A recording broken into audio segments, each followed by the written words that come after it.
nome da palestra dela é Meu Modelo de Aprendizado Roubou o Pão na Casa do João. Deixa eu chamar a Thaís aqui. E aí, Thaís, tudo bom?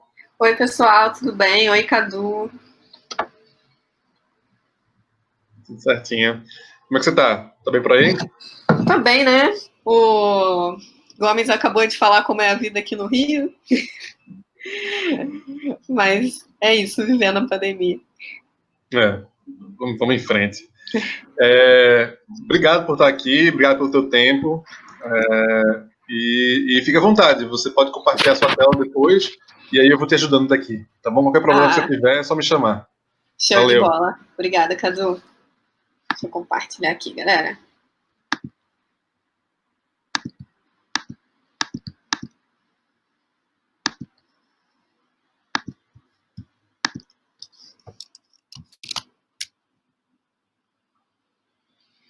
Estão vendo minha apresentação direitinho? Ih, não tem feedback. Eu tô com uma... Tá tudo... Tá mostrando. Tá mostrando? Então, show de bola. Vou começar.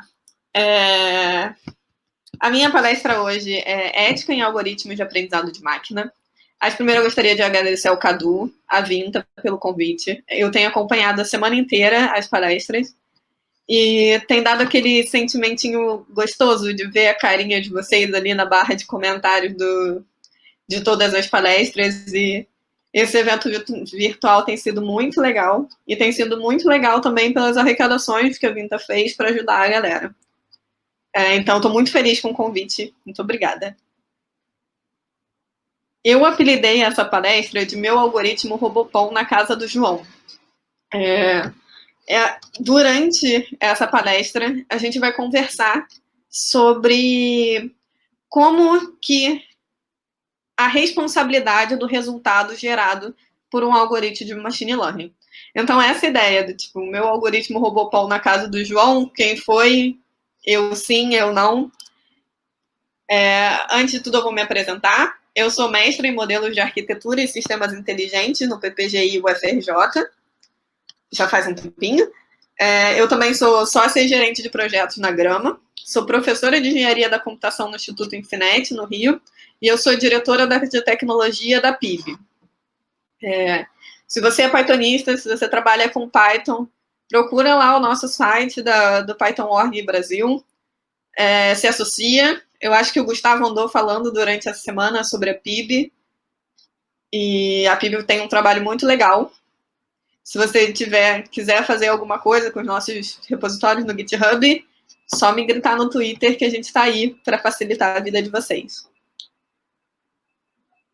Como a minha palestra é ética em aprendizado de máquina, eu vou falar um pouco do que é aprendizado de máquina, o que é machine learning. Existe essa frase do Arthur, que é: machine learning é o campo de estudo que dá aos computadores a habilidade de aprender sem serem explicitamente programados. Então, é uma área da computação onde você programa um modelo e o modelo aprende e te dá respostas. Então, o resultado, ele não é fruto de regras explicitamente escritas pelos desenvolvedores. O resultado é fruto do treinamento de dados junto com o modelo que foi escrito, que foi pensado. E aí, pensando um pouco mais nesse fluxograma de machine learning, eu vou falar bem por cima, assim. Não vou entrar muito a fundo no nosso fluxograma, mas a ideia é que você prepare os seus dados, que você treine o seu modelo, e aí depois que você treina o seu modelo, você compacta o seu modelo para ele te dar resultados, sejam classificadores, regressores, clusterizadores, sejam sistemas de recomendação. E aí você pega esse resultado e valida ele. Então, você roda ele em outros dados que você tenha ou não tenha a resposta correta da sua classificação, da sua regressão, e você entende o seu modelo para validar se aquilo que você está fazendo atinge ou não atinge o que você esperava. Uma vez que você considera, que o seu time inteiro considera que o seu modelo de dados está bom o suficiente, você faz o deploy do seu modelo e coloca ele para classificar, fazer regressões lineares no mundo. E aí, depois, você fica monitorando o seu modelo. Hoje a gente vai falar um pouco da responsabilidade do impacto que os algoritmos de inteligência artificial têm depois que você solta eles no mundo. Depois que você entendeu e validou e escreveu todo o seu algoritmo, qual o impacto que ele tem na vida das pessoas? E como a gente conversou, como a gente falou que ele não é explicitamente programado, o resultado do seu algoritmo, ele tem a ver com o conjunto de dados que você coletou, que você preparou e com o modelo que você escreveu. Ele não é explicitamente o resultado de regras que você programou. Mas o resultado é fruto do seu trabalho, do trabalho da sua equipe, do trabalho da empresa. Então, mesmo que não tenha sido você que fez a bagunça, existe uma responsabilidade em lidar com a bagunça, uma vez que um algoritmo de inteligência artificial é capaz de se comportar de maneira antiética e até é capaz de cometer alguns crimes, como eu vou mostrar nos exemplos daqui para frente. Algoritmos de inteligência artificial estão sendo amplamente usados pelas maiores empresas do mundo, impactando mais da metade das pessoas do mundo que têm acesso à internet, impactando a vida real. E por que é importante falar sobre isso? É importante falar sobre isso. O primeiro motivo é o motivo que mais me traz aqui para dar essa palestra. Eu tenho como missão devolver o mundo melhor do que eu encontrei. Nasci em 1991 e eu quero devolver um mundo melhor. Então, é muito importante que o meu trabalho, que as experiências que eu faça, sejam experiências que deixem o mundo um lugar melhor. Eu me importo em ser uma pessoa boa. Mas mesmo que você não tenha essa motivação, que não seja uma vontade sua de deixar o mundo um lugar melhor, o segundo ponto também é muito importante. Você pode ser preso. Há 2 anos atrás, o engenheiro da Toyota foi preso, engenheiro de tecnologia, o chefe de tecnologia da Toyota, preso pela ação dos relatórios de emissão de carbono dos carros daquele ano. Então, a justiça já começou a entender que existe uma margem para punir as pessoas de tecnologia que criam sistemas que são sistemas que não respeitam as leis locais. Essa ideia de eu sentei para trabalhar e fiz só o meu trabalho pode não te proteger. E a lei tem demonstrado que no futuro ela não vai te proteger. Eu sou professora de inteligência artificial no Instituto Infinet, e quando eu dou a disciplina de inteligência artificial, eu pergunto, ela é uma disciplina de final, né? Os alunos estão bem mais para o fim da faculdade e estão prestes a se formar, então eles já estagiaram, ou muitos já trabalham. Por ser uma faculdade particular, tem uma porcentagem maior de alunos mais velhos.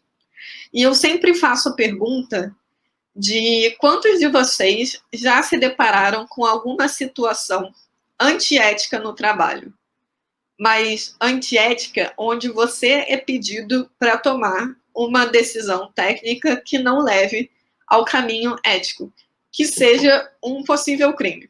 Por exemplo, você está desenvolvendo um sistema e de uma determinada empresa, qualquer empresa, e o seu chefe vira e fala: no somatório das contabilidades, eu preciso que o campo total seja aberto, que ele não seja fechado para ele poder ser editado. Eu quero que o contador consiga mexer nesses dados.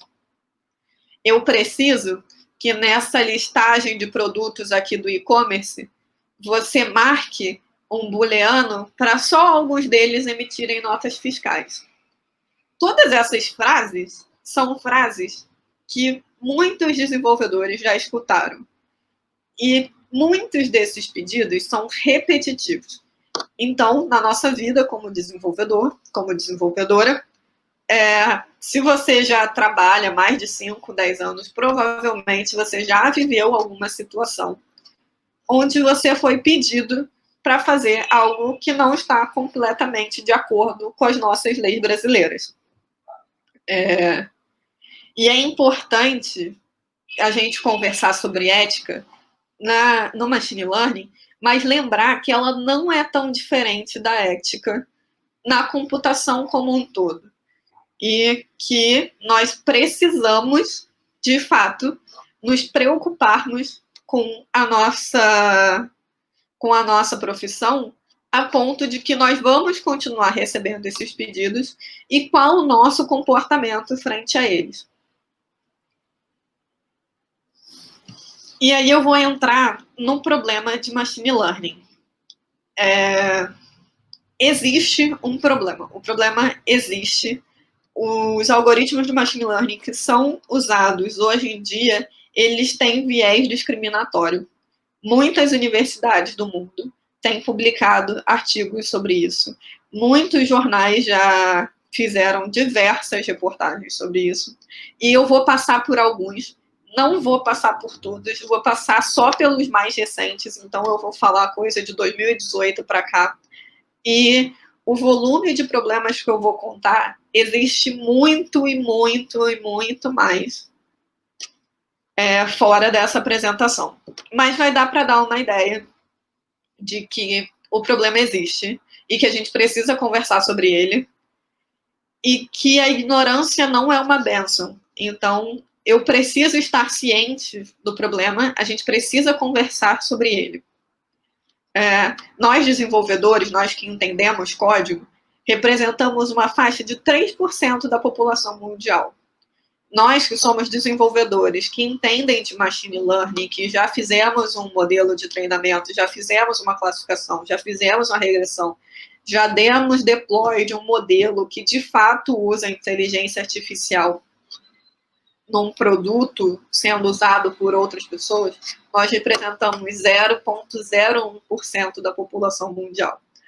Então, isso é um problema técnico, porque nós temos o poder de analisar o que está acontecendo e cobrar algumas mudanças para as coisas que nós não concordamos.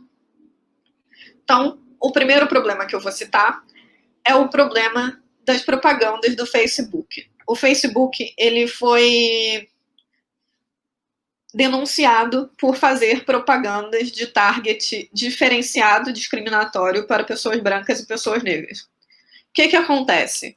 Nos Estados Unidos, no mercado imobiliário, é crime você fazer isso. Você fazer propaganda de casas para pessoas brancas, em bairros de pessoas brancas, e fazer propagandas de casas em bairros de pessoas negras, e colocar como target raça, é crime. Você pode ser multado. E durante alguns anos, na década de 70, na década de 80, muitas imobiliárias foram fechadas porque foram denunciadas de que não venderiam casas para pessoas negras em determinados bairros. E não mostravam. Então, se você é uma pessoa negra, você chegava numa imobiliária na década de 80 e a imobiliária não te mostrasse o catálogo de casa nos bairros que são bairros mais nobres ou nos bairros que têm uma presença branca maior, você podia ir na polícia, denunciar e abrir um processo de discriminação no mercado imobiliário. E o Facebook faz isso. O algoritmo de propaganda do Facebook mostra menos ou não mostra casas em bairros melhores para pessoas negras nos Estados Unidos. E aí você tem um algoritmo de inteligência artificial cometendo um crime nos Estados Unidos e hoje em dia já está sendo julgado, processado e já saiu o resultado, vai ser obrigado a pagar multa sobre esse período discriminatório. Mas é importante dizer que ninguém no Facebook parou para sentar e virou e falou assim: eu vou escrever um algoritmo cujas regras explicitamente digam que pessoas negras não possam morar nos bairros mais bacanas. Eu apenas vou recomendar casas para pessoas negras que estejam no bairro de gente negra. Essas linhas de código nunca foram explicitamente escritas, mas é importante a gente lembrar que o Facebook vive de propaganda. E ele usa os nossos dados para fazer propaganda. Então, eu não gostaria de ser discriminada racialmente quando eu estou vendo as minhas propagandas. E aí,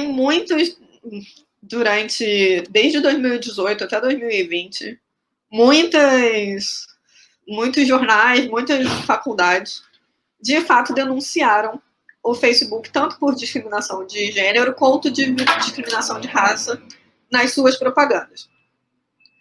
Um dos estudos feitos sobre discriminação de gênero e também de raça, né, o estudo abrange as duas partes, é sobre vagas de emprego.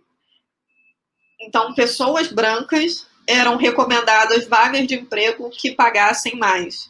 E pessoas negras eram recomendadas vagas de emprego que pagassem menos. Então, a gente está falando de um produto que é usado pela maioria das pessoas do mundo com acesso à internet, que a sociedade tem colocado na mão do Facebook oportunidades de emprego. Então, empresas estão colocando suas vagas, estão colocando suas oportunidades de emprego públicas no Facebook, e na hora de fazer a propaganda, na hora de mostrar, na hora de chegar até as pessoas, o Facebook chega até as pessoas de uma forma percentualmente racista, percentualmente machista.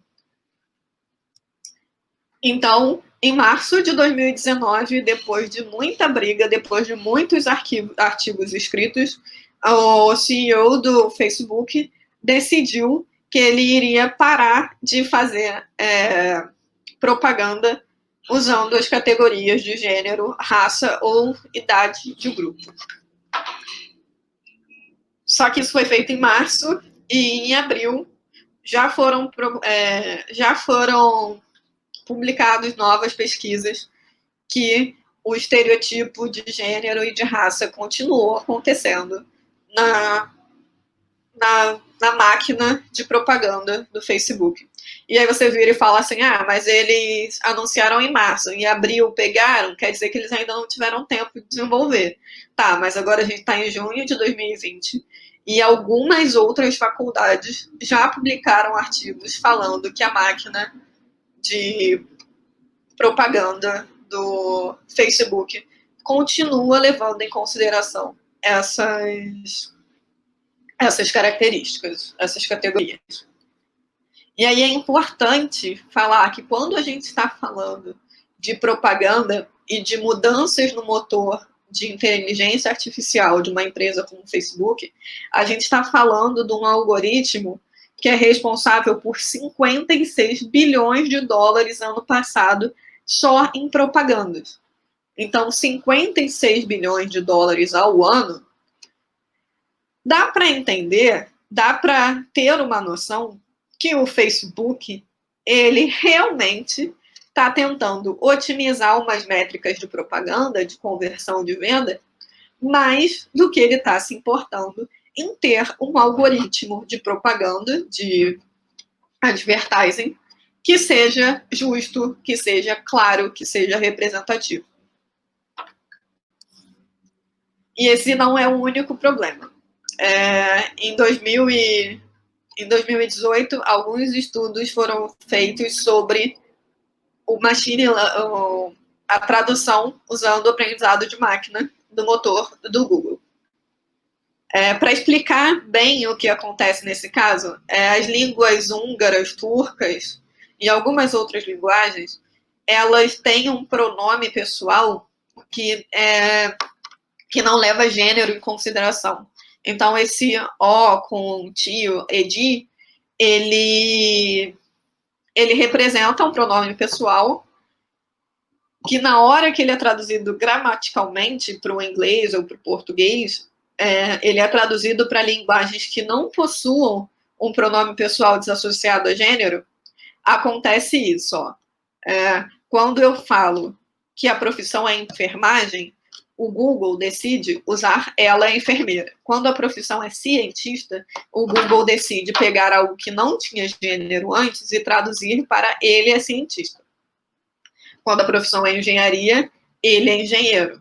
Quando a profissão é cozinheiro, a decisão que o Google toma ela é cozinheira. Quando a profissão é professor, o Google toma a decisão de ele é professor.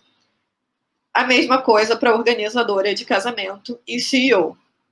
Se a gente para um pouco para pensar como que esse algoritmo é feito, esse algoritmo é feito usando algo chamado Word2Vec, que leva em consideração todos os livros já escritos, muitas matérias já escritas nos principais programas, nos principais jornais do mundo, usando a língua inglesa nesse caso. E dentro desse Word2Vec, ele faz uma contagem de ocorrência que leva em consideração os pronomes pessoais ele e ela e a profissão enfermagem, por exemplo. Então, analisando como uma cientista de dados, como alguém com mestrado em inteligência artificial, eu entendo o que o Word2Vec faz. Ele vira e fala assim, dentro da profissão em enfermagem, nas línguas que tem pronomes pessoais associados a gênero, a profissão enfermagem aparece mais vezes ligadas à mulher. Mas não é porque é assim que deveria ser assim. Quais são as ferramentas que nós temos para fazer uma máquina de tradução melhor e não discriminatória, mais justa e mais representativa. Vou para o terceiro exemplo. Esse terceiro exemplo, ele é um pouco mais difícil.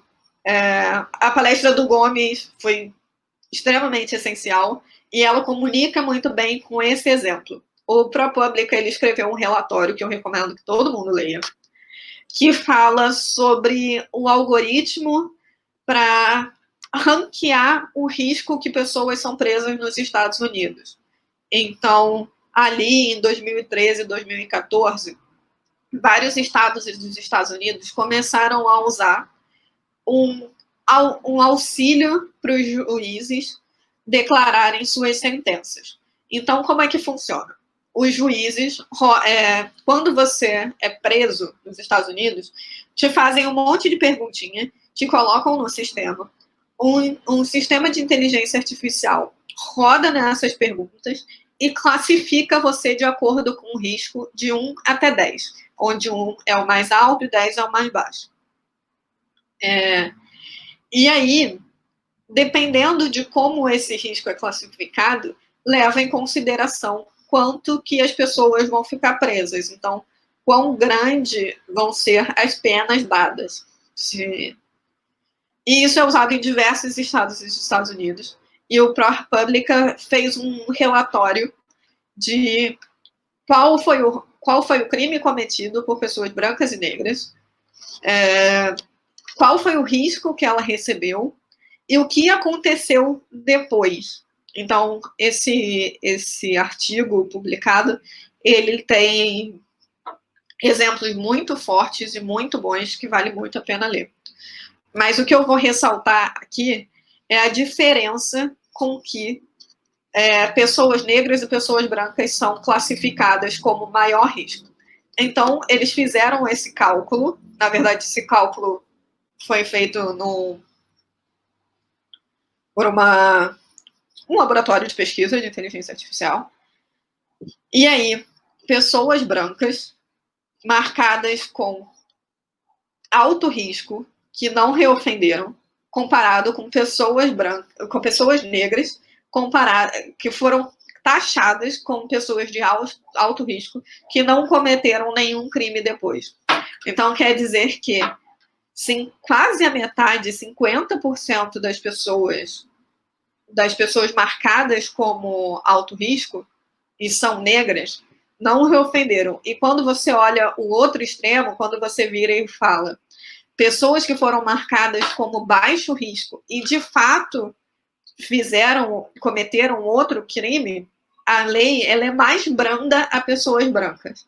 Então, quase a metade das pessoas brancas que foram consideradas de baixo risco e ofenderam. Na verdade, não é sobre o todo, né? É sobre os erros. Dentre a taxa de erro, os erros que são representados como esse algoritmo erra para pessoas brancas e como ele erra para pessoas negras. Então, ele erra para dar sentenças mais leves para pessoas brancas que de fato cometerão mais crimes, e ele erra para dar sentenças mais pesadas para pessoas negras que não cometeram outros crimes. Eu nunca fui presa, mas de fato isso é um sistema de inteligência artificial que o erro dele representa passar mais tempo na cadeia.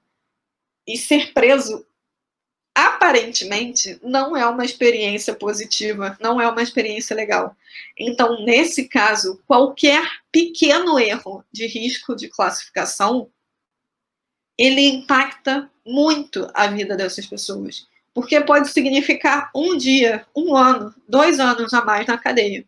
Pode significar que aquela pessoa poderia ter prestado serviços comunitários pelo roubo de um sanduíche, mas acabou parando na cadeia e acabou ficando com o seu histórico marcado e vai ter dificuldade para conseguir empregos e todos os problemas que o sistema criminal americano já tem. Então, uma das coisas que esse estudo da ProPublica traz é que se você treinar os seus dados com os dados de uma justiça racista, o que você vai ter depois são dados, são classificações racistas no final.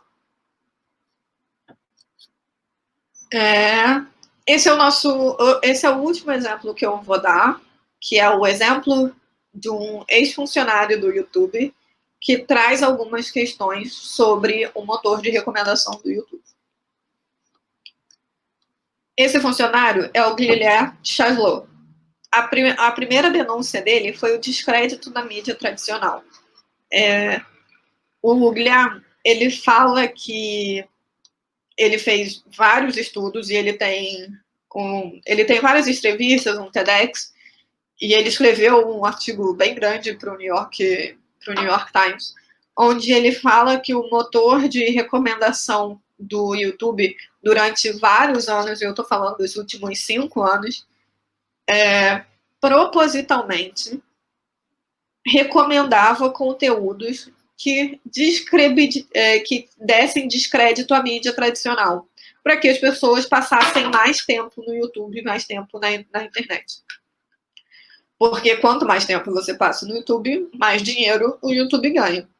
Então, propositalmente, o YouTube recomenda conteúdo que faça você não acreditar na mídia tradicional, na mídia que é regulamentada, na mídia que precisa se retratar quando comete algum erro, quando publica algum tipo de informação falsa, informação incorreta.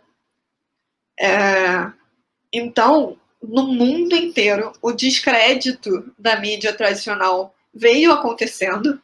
Não vamos tirar o percentual de culpa que as mídias tradicionais têm no próprio descrédito, onde elas, de fato, existe um problema nas mídias tradicionais. Mas a gente também não pode esquecer que os concorrentes da mídia tradicional, a internet, teve um papel grande em fazer propaganda sobre o descrédito da mídia tradicional. E isso acarretou vários passos no sistema político e democrático ao redor do mundo. E, mais uma vez, vocês podem pesquisar sobre isso em muitos locais. A segunda denúncia do Guilherme é sobre outros problemas no sistema de recomendação, que são problemas bem sérios. Uma história que ele conta é ele tem um melhor amigo. O melhor amigo dele, há uns 4 anos, 5 anos atrás, perdeu o pai. E aí perdeu o pai, ficou psicologicamente bem vulnerável, bem afetado. E aí ele começou a passar muito tempo na internet lendo sobre teorias da conspiração.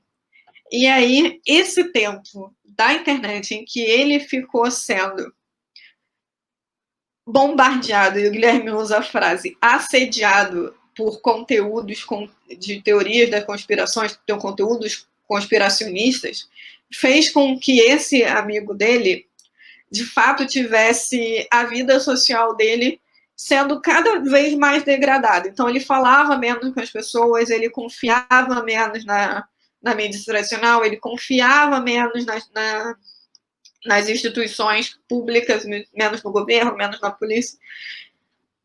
E dentro de todas essas teorias da conspiração, ele foi se isolando mais. Então, o processo de luto dele foi ficando cada vez mais difícil. E esse é um impacto que apresentar e recomendar alguns tipos de conteúdo tem na vida das pessoas. Esse é o caso que é o exemplo do melhor amigo dele, mas isso acontece bastante no mundo.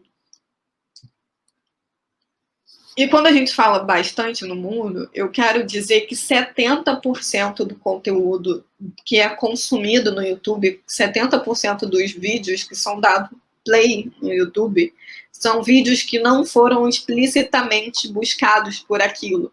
São vídeos que o YouTube coloca na sua lateral para que você continue se engajando em outros vídeos. E uma das denúncias que o Guilherme foi é que o YouTube usa a teoria da radicalização. Então, se você é uma pessoa que está consumindo conteúdo político no YouTube e esse conteúdo político é de esquerda, o YouTube vai te mostrar vídeos um pouquinho mais radicais todo dia, voltado para a sua orientação política. Então, um pouquinho mais radical à esquerda, um pouquinho mais radical à esquerda, todo dia. E a mesma coisa no oposto. Se você assiste vídeos de posicionamentos de direita com uma frequência maior, o YouTube vai mostrar uma tendência à radicalização desse conteúdo. Por quê?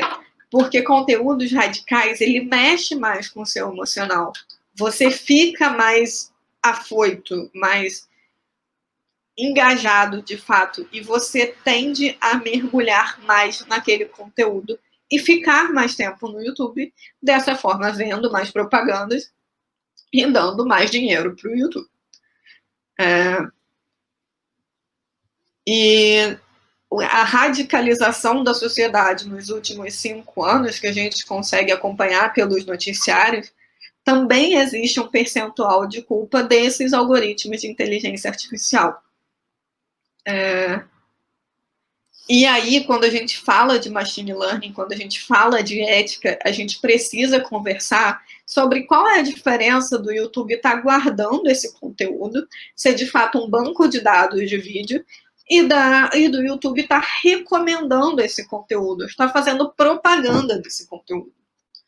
E aí eu vou trazer um caso que é o caso do tiroteio da Sandy Hook. Nos Estados Unidos, teve um massacre de mass shooting, de tiroteio em massa, numa escola primária. E aí os jornais noticiaram esse massacre. E aí alguns canais no YouTube, alguns canais com alguns milhares de acessos e alguns milhões de acessos, começaram a fazer vídeos numa teoria conspiracionista de que o atentado nunca aconteceu, que ele era uma mentira. E aí, pais que estavam em luto porque os seus filhos foram assassinados numa escola primária tiveram que lidar com pessoas que assistiam esse conteúdo e ligavam para eles para falar que eles são pessoas terríveis, que eles são atores, que eles estão mentindo sobre o próprio luto. A maior parte das famílias sofreu esse tipo de ameaça, falou que ia matar eles porque eles estavam mentindo sobre isso. E quanto mais a família ia a público falar sobre essas teorias da conspiração, mais elas eram perseguidas. Por quê? Porque o motor de busca e o motor de recomendação do YouTube fazia com que, se você assistiu sobre o tiroteio da Sandy Hook, ele te recomendava você assistir sobre a teoria conspiracionista, que é uma teoria da conspiração, de que aquele tiroteio nunca existiu. E as pessoas ficavam realmente muito chocadas, porque elas estavam assistindo no mesmo grau de hierarquia uma notícia verdadeira e uma notícia completamente falsa. E uma galera começou a perseguir as famílias. Famílias em luto por perder filhos numa escola primária. E o YouTube, o algoritmo de recomendação do YouTube, está mais preocupado em fazer com que você continue assistindo, que você continue interessado. Então, ele não se importou se o conteúdo era falso. Quanta grana foi ganha pelo YouTube recomendando vídeos de teoria da conspiração que fizeram mal a essas famílias? E esse é o último exemplo que eu vou dar, que é o exemplo do YouTube é um paraíso para pedófilos. O YouTube, existem algumas pesquisas feitas onde se você consegue replicar na sua casa, nem precisa ler um algoritmo de uma universidade grandiosa, não.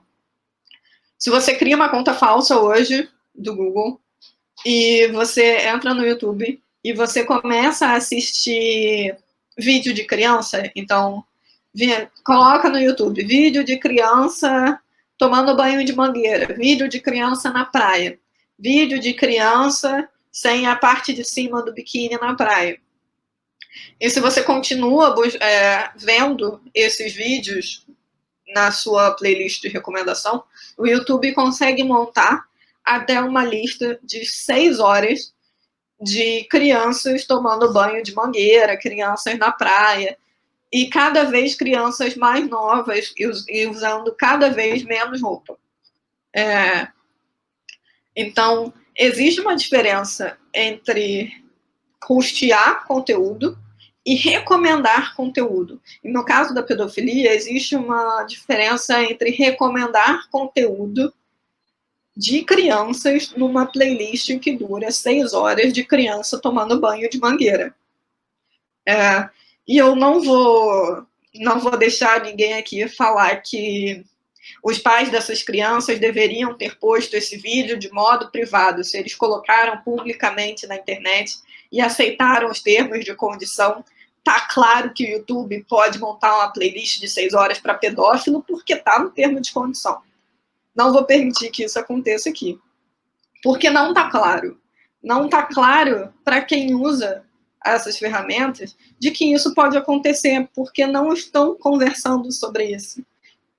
E mesmo quando o The Verge, como o New York Times, confronta o CEO do YouTube no ano passado, ele fala publicamente que os vídeos contendo criança não vão sair do motor de recomendação, mesmo com problema de pedofilia escancarado em todos os jornais.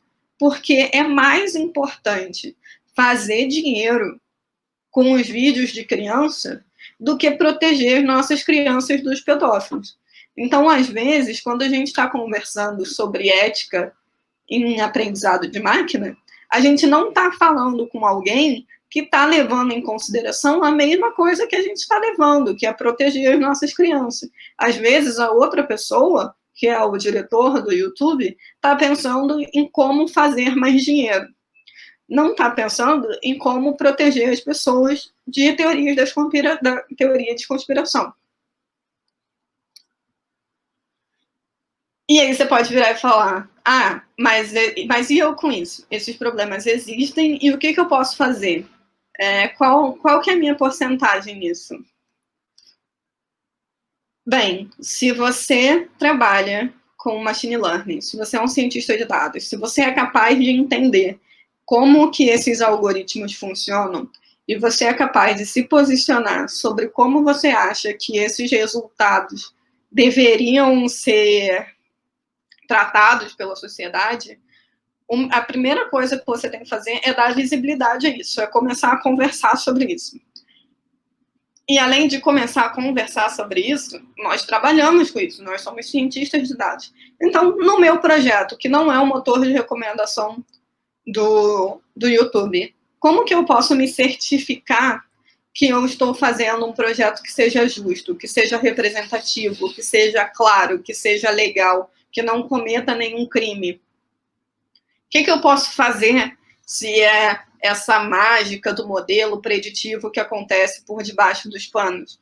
Como é que eu sou responsável por esse resultado se eu não explicitamente programei essas regras? A primeira coisa que a gente pode começar a pensar é em reunir o nosso time de cientistas de dados, de engenheiros de dados, e parar e pensar. Nós testamos os nossos dados de treinamento para nos assegurar que ele é representativo e justo? Nós estudamos e entendemos a possibilidade de diferentes formas de discriminação nos nossos dados? Nós testamos se a nossa acurácia é concisa em diferentes grupos de usuário?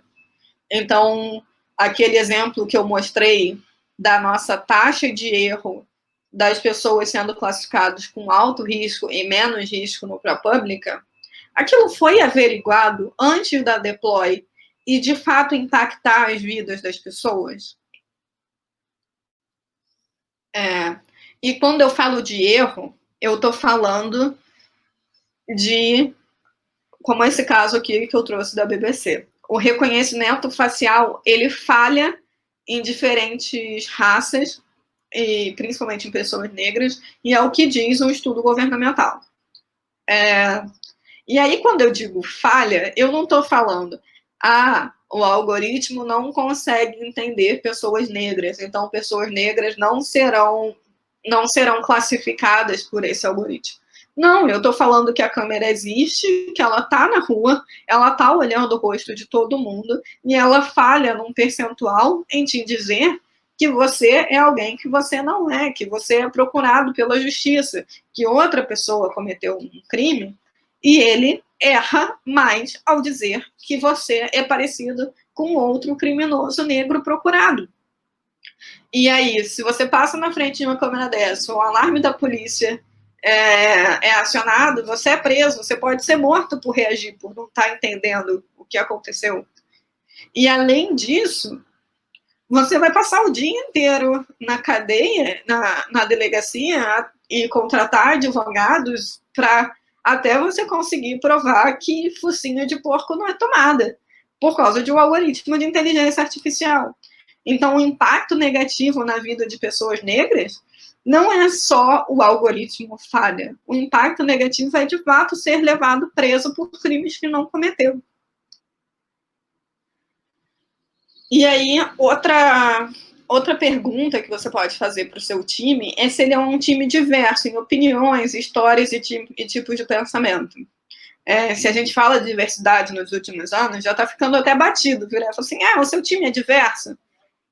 E qual a importância do seu time ser diverso? Mas aí eu trouxe esse caso aqui, ó. Um dos engenheiros do Twitter, em 2015, ele alertou os diretores de tecnologia sobre as contas de bots russos que estavam fazendo grande movimentação em textos em inglês, interagindo com contas americanas e que aquelas contas eram possivelmente falsas. Em 2015, o Twitter não fez nada sobre essas contas e 2 anos depois começou a ficar claro que os trolls e os bots russos tiveram um grande impacto na internet quanto à eleição de 2016. E por que eu trouxe isso para falar se o seu time é diverso? Em 2015, o único diretor de tecnologia negro do Twitter foi quem fez essa denúncia. E depois de não ser ouvido, ele pediu demissão em menos de 6 meses e começou a advogar publicamente, falando para as pessoas de como as pessoas negras, mesmo que em posições mais altas, não são escutadas dentro do Vale do Silício. Então, ter um time que seja um time mais diverso aumenta a possibilidade de que a pessoa que faz parte de uma minoria seja escutada para falar algo que depois de 2 anos foi comprovado, que era só ter escutado um funcionário dentro de casa. A maior parte das coisas que eu citei hoje, de todos os problemas do motor de recomendação, motor de propaganda do Google, motor de tradução, eles são ditos por funcionários que ainda trabalham na empresa, pelos seus chefes, e não são escutados, e saem das empresas e começam a denunciar para jornalistas. Todos esses casos aí A imensa maioria deles foi isso que aconteceu. Outra pergunta que é muito legal fazer para o seu time, para a sua equipe, para os seus chefes é: qual tipo de consentimento do usuário nós precisamos coletar para esses dados? Nós explicamos de forma clara para o usuário para que esses dados são usados? E eu não estou falando sobre fazer um documento de termos e serviços, onde a pessoa concorda sem ler, que é gigantesco, e no final do termos e serviços, tem algo escrito falando: nós vamos vender os seus dados, mesmo que nós vamos vender os seus dados pessoais. Porque isso não é claro para o usuário. É preciso ser claro com o usuário como que aqueles dados estão sendo usados. Como que aquela propaganda do lado do seu Facebook está sendo usada, como que aquilo está sendo calculado. Outra pergunta que é muito importante fazer é: nós listamos como essa tecnologia pode ser atacada ou subvertida para uso inapropriado? Ou reformulando ela: pessoas mal intencionadas podem usar o meu software para perseguir pessoas vulneráveis? E aí eu trouxe esse exemplo, que é o exemplo do deepfakes. Tinha um canal, tinha um subreddit do Reddit que era para treinar um deepfake. Então para treinar, não só treinar um deepfake, né? Que é usar um vídeo e treinar um rosto para falar exatamente igual aquele vídeo se comportava. Mas esse subreddit, ele era mais focado em treinar vídeos pornô com um rosto de atrizes famosas. Então, como que eu pego esse algoritmo de inteligência artificial e coloco um filme pornô e coloco a Mulher Maravilha no rosto para fazer um vídeo pornô falso da Mulher Maravilha? E esse canal foi um canal que ficou muito famoso, um subreddit que ficou muito famoso de algoritmos de inteligência artificial. Aí você pode virar e falar assim: mas Thaís, eu só programei um vídeo que pega um vídeo e coloca outro rosto por cima. Esse vídeo pode ser usado pela Pixar para fazer filmes de animação 3D melhores.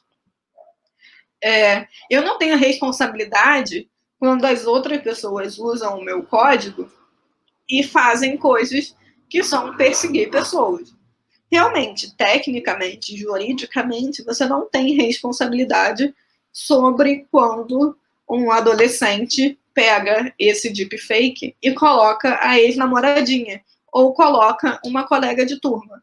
Mas você tem mecanismos de rastrear as pessoas que estão usando a sua ferramenta. E você tem mecanismos de saber como e quais vídeos estão sendo manipulados dentro da sua ferramenta. E mesmo que você não queira bloquear que seja feito por livre-arbítrio, porque as pessoas realmente podem fazer o que elas quiserem com a sua ferramenta, você tem como ver quem usou a sua ferramenta, com quais vídeos e com quais rostos, e denunciar, porque você pode deixar isso guardado. Então, também tem o seu papel de responsabilidade em entender o que você pode fazer no combate dessas perseguições, dessas injustiças, que muitas vezes são feitas com adolescentes em escolas de ensino médio. E eu falei, quando a gente estava falando de propaganda e de recomendação, que a gente precisa refletir sobre as nossas métricas de otimização. Existe esse artigo do Fast AI, e eu recomendo muito que vocês leiam Fast AI com o Jeremy Howard e com a Matthew Rachel, que ele fala que otimizar as métricas, acima de tudo, pode gerar resultados negativos.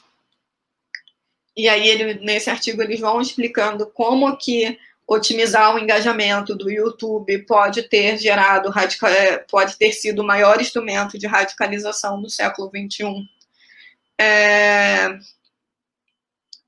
Artigo super interessante, o Fast AI tem muita coisa nesse sentido de como fazer algoritmos de inteligência artificiais mais éticos, como agir nesse sentido.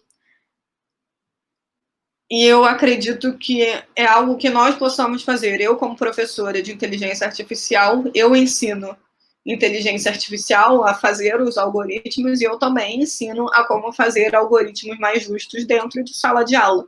Como se fazer essas perguntas. E quando nós estamos compartilhando esse conhecimento, o quanto cresceu, né, esse hype, o quanto que é cool ser cientista de dados, quanto que é cool ter um mestrado em inteligência artificial, um doutorado nisso, um doutorado naquilo, como que o salário subiu. E a nossa responsabilidade, já que a gente está passando conteúdo sobre isso, já que nós estamos ensinando inteligência artificial, que é uma ferramenta muito poderosa para o bem, que pode ser mal usada, por que a gente não está falando de ética na inteligência artificial?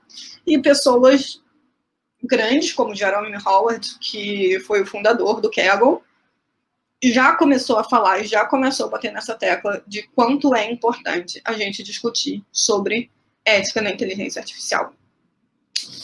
E aí você se pergunta, beleza, eu estou ciente do problema. A Thaís, mesmo que eu não soubesse antes, agora a Thaís mostrou um monte de problemas nesses algoritmos de busca e eu tô ligado que isso está acontecendo e eu posso conversar com as pessoas e eu vou amanhã fazer essas perguntas para o meu time.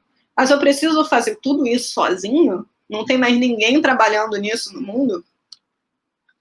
E aí, quando eu falo para vocês que as grandes empresas já começaram a perder funcionários que saem dessas grandes empresas motivados a expor essas falhas nos seus algoritmos de machine learning, eles começam a responder. Então, aquilo que eu mostrei sobre o Google do gender, da discriminação de gênero, a gente já tem que, hoje em dia, o motor de tradução do Google responde assim, quando você está vindo do turco, que é uma linguagem, como a gente conversou, que o pronome pessoal é a gênero, traduzido para um pronome pessoal, para uma linguagem cujo não tem pronome pessoal a gênero, só discriminado por gênero, o Google agora dá as duas opções de tradução. E o YouTube já começou a retirar vídeos de teorias da conspiração da recomendação lateral.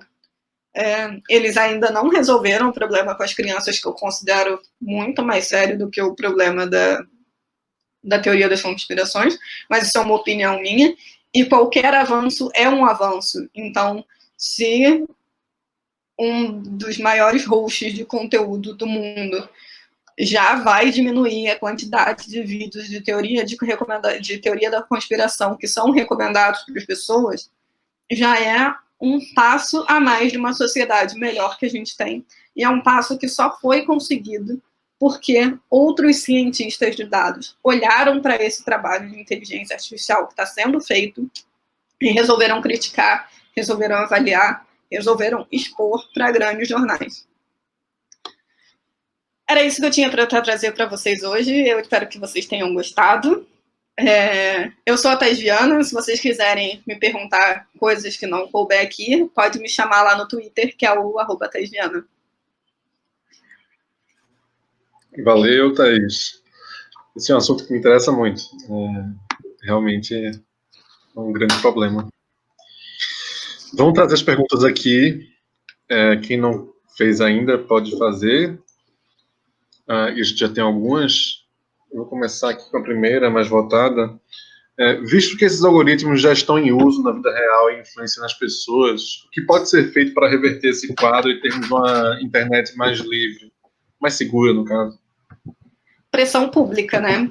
Quando eu falei que nós somos uma parcela muito pequena da população, de 3% de desenvolvedores, 0,1% de cientistas de dados e engenheiros de dados, o que a gente pode fazer é pressão pública, é falar com o jornalista mais perto da gente que isso acontece e que isso precisa ser vigiado. Então, se o Globo amanhã publicar que o YouTube tem uma playlist de 6 horas pedófila, as pessoas vão fazer pressão para vídeo de criança sair do sistema de recomendação.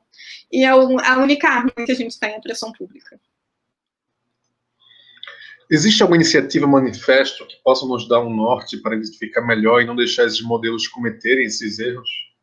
Existe um acordo que foi feito no começo do ano passado ou no final de 2018, que se chama The Montreal Initiative, que grandes empresas como Google, como Facebook, se juntaram, uma vez que eles estavam sendo constantemente bombardeados sobre como que o algoritmo deles tem funcionado. E eu acho que essa iniciativa se chama Nicer, Better, Fairer and Representative. Como fazer a inteligência artificial ser mais justa. Mas realmente, assim, quanto mais pressão a gente coloca, eles fazem esses guidelines, eles começam a usar, mas é muito dinheiro envolvido. Quando a gente fala de 56 bilhões de dólares em propaganda, quer dizer que o algoritmo converte, e eles não se importam que o algoritmo racista converta em venda. Então, é preciso não só acreditar que eles estão usando o guideline, que eles apertaram a mão bonitinho em público, dizendo que estão seguindo, entendeu? É preciso vigiar bem de perto. Você indica algum material para auxiliar na arquitetura da pipeline de modelagem que ajude a identificar melhor esse viés prejudicial? FastAI. Se você entra no site do FastAI, a Matthew Rachel, né, esse é o arroba dela no Twitter, ela escreveu dezenas e dezenas de artigos de como fazer essas perguntas para o seu time, como pensar de forma técnica em desenvolver uma inteligência artificial mais justa, como separar os seus dados de treino e validação, como entender esse recorte de grupo de usuário. Então, FastAI é a minha primeira recomendação, o material da Matthew Rachel é excelente. Vamos para as 3 finais. A validação do modelo é a fase onde se resolve o viés, onde é o foco do esforço para termos certeza de que não acontecerão esses tipos de problema? A gente costuma dizer que a validação é o momento onde você descobre o viés, porque você treinou, e aí é isso. Se tinha bias no seu dado de teste, a sua classificação vai ter bias, né? A tradução para bias em português é discriminação ou preconceito. Então, se esse fator discriminatório existia nos seus dados de teste. Então, é na validação que você descobre que aconteceu, aí você volta lá no treinamento e faz alguns recortes nos seus dados para treinar os seus dados de maneira mais representativa. Eu ia colocar um aqui que o Diego comentou. Acho que está aqui. Ele comentou aqui no YouTube. Thaís, qual a sua opinião sobre as tentativas do Parlamento Brasileiro de mitigar esse problema? Próximo dia 30, o Senado irá votar um projeto de lei sobre fake news. A investigação feita sobre o escritório do ódio e as fake news é porque no Brasil acredita-se que boa parte dessas fake news estão sendo divulgadas e financiadas com o governo público, com dinheiro público. Então, a gente ainda tem mais esse problema no Brasil. A gente tem que esse escritório do ódio e essas fake news, elas ainda podem estar sendo financiadas com meu dinheiro, que eu não concordo com isso, não. E aí é muito importante que essa investigação seja feita, que o Senado cobre essas pessoas. Mas ainda existe pouco parecer técnico. No caso do Brasil, é um pouco mais fácil, né? Porque eu li uma frase essa semana que diz: o lado bom a única coisa que me deixa otimista é que ainda existe muito amadorismo na corrupção. E a mesma coisa sobre a fake news, assim. A gente pode ser otimista porque ainda existe muito amadorismo nesses criadores de fake news. A gente consegue dizer quais são os bots fakes políticos gerados por esse escritório do ódio batendo o olho no Twitter. Então ainda existe muito amadorismo e é fácil correr atrás disso e descobrir quem está financiando e quais são as empresas que estão por trás desses algoritmos. Porque eles são ruins mesmo, porque eles são fracos, eles são incompetentes. No Brasil tem mais essa parte, né? Que é bom pra gente. Coisas ruins, coisas maléficas estão sendo feitas por pessoas burras. Então, isso é ótimo pra gente. E a última aqui agora, Thaís. Leis de proteção de dados podem nos proteger sobre a forma como estão sendo utilizados nossos dados para gerar esses tipos de recomendações sem ética? Podem. Muito o esforço americano e europeu mudou muito a internet do mundo, de como que os dados podem ser usados, mas como que as empresas podem ser cobradas e punidas uma vez que usam seus dados errados. Nada garante que elas não vão fazer. Existe uma lei que, de fato, proíbe elas de fazer, mas a gente precisa vigiar, vigiar, vigiar. É isso. Verdade. Thaís, obrigado pelo teu tempo, valeu por estar aqui Cadu. hoje com a gente. Foi incrível a sua palestra também. Até a próxima. Valeu. Obrigada. Tchau, tchau. Tchau, tchau. Galera, obrigado para quem ficou até agora também. Lembrando